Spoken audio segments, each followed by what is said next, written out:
उद्याचा अलर्ट नाशिकला आहे। एक अतिशय मोठा लो प्रेशर बेल्ट हा नाशिकमध्ये त्या ठिकाणी तयार होतोय। मेजर डिप्रेशन ज्याला म्हणतात ते तयार होत आहे।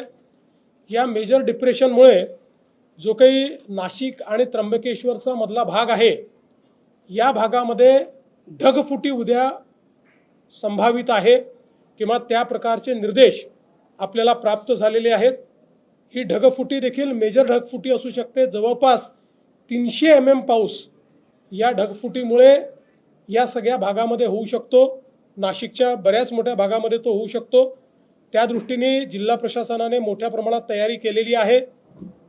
शाळांना सुट्टी देणं असेल किंवा जिथे पाणी साचू शकतं अशा भागात काम करणं असेल, नाशिक शहर असेल किंवा नाशिक जिल्हा असेल, जो ग्रामीणचा भाग आहे तो भाग असेल, या ठिकाणी वेगवेगळ्या प्रकारे अशा प्रकारच्या क्लाउड ब्रस्टमुळे जी परिस्थिती येऊ शकते त्याचं अँटिसिपेशन करून बऱ्याचशा उपाययोजना त्या ठिकाणी करण्यात आलेल्या आहेत। पण याच्यावर अतिशय करडी नजर ही आपल्याला ठेवावी लागेल, कारण हा एक मेजर इन्सिडन्स जो आहे तो या ठिकाणी आपल्याला संभावित आहे। मुळामध्ये 8 तारखेपर्यंत सातत्याने आपल्याला हे सगळे अलर्ट्स आहेत।